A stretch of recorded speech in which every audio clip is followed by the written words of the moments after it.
Welcome back. A lot of people think meditation is about stopping the thoughts, about not having any thoughts. And so when they come to try meditation and the thoughts don't stop, they think, I can't meditate or I'm not good at meditating. The truth is, meditation is not about stopping the thoughts. In fact, I have yet to meet anybody who has completely stopped their thoughts forever. Thoughts, emotions, sensations, this is part of the system that we call the body and the experience that we call being human. So, meditation is to become a witnesser of the thoughts and the sensations, the feelings. A yoga asana, a physical practice on the mat, helps the body come into stillness, preparing for meditation. When our body can be still, our mind can be still. Dhyana as the seventh limb or branch of yoga. Viktor Frankl said, between stimulus and response, there is a space. And in that space, we get to choose. Meaning when a trigger comes up and it sends us off our center, or it sends us into a fight or flight response, we can choose our response. We could choose to say, is this real? Is this what they meant?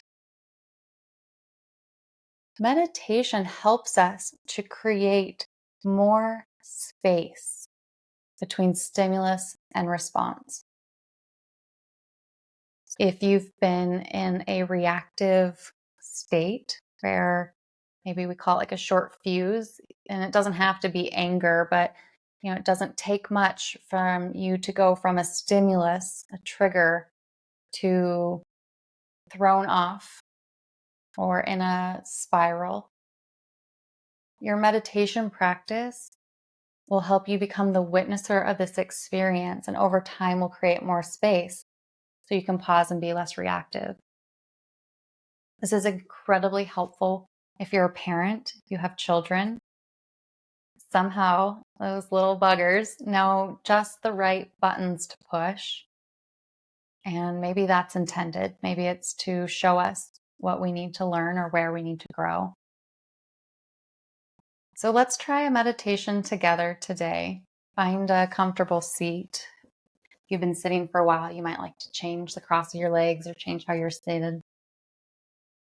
And I'll invite you to close your eyes. If closing your eyes doesn't feel safe enough, you could find maybe one point about 18 to 24 inches in front of you and just soften your gaze. If you have glasses on, you might like to remove your glasses and close your eyes. Let your body get a little heavy.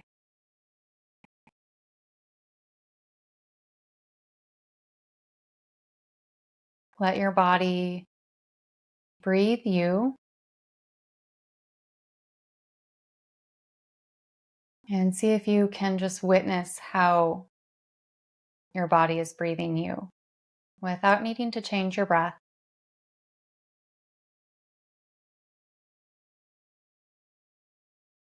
Some breaths may be short or draw in long.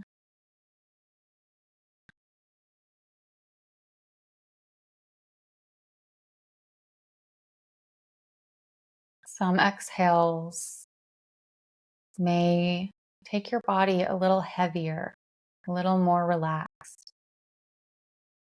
Just be with whatever is present without needing to change anything.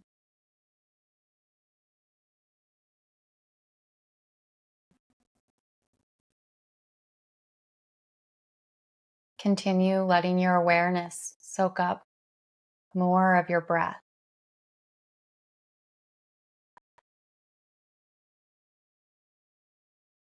Allow your hands to get a little heavy.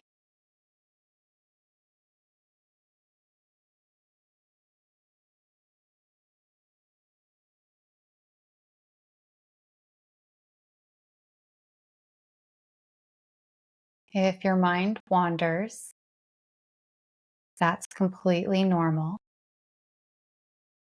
Just guide your attention back to your breath. You don't need to breathe a certain way. You don't need to do anything to make this happen.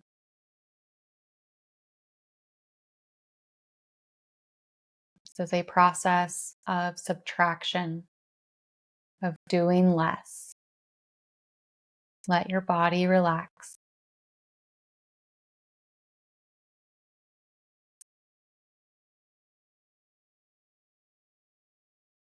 Imagine yourself as a mountain,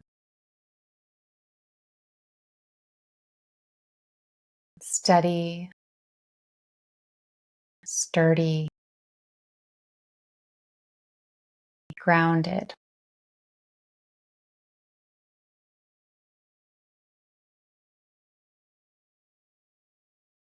Now imagine your thoughts or sensations as clouds in the sky,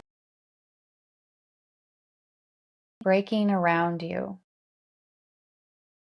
No cloud becomes the mountain.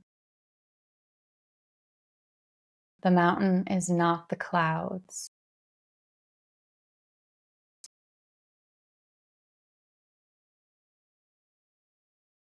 As each new cloud rolls by, if you'd like, you could label. That's a thought.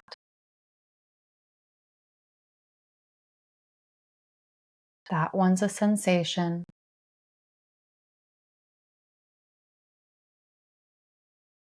Continue to let the clouds pass by.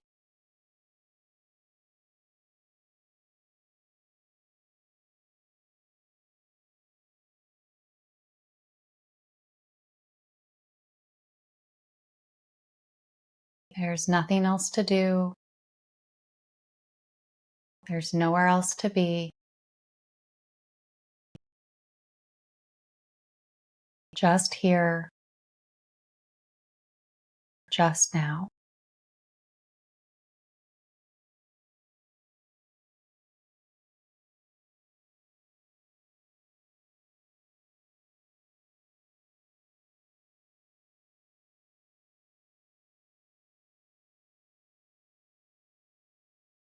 I invite you to take a couple deep breaths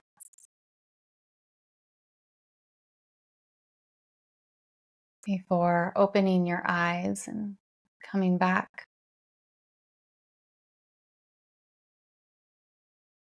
How are you feeling? I hope you got to experience a little Dhyana.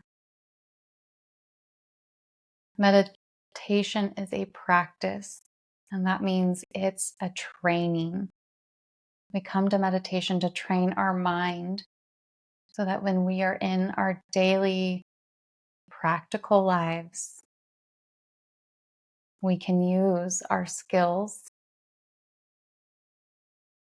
without really needing to do much of anything. Meditation practice becomes a part of you. Let me know in the comments if you have any questions about meditation or about any of the 8 limbs of yoga. I'm so happy that you're here with me. I'll see you in the next video.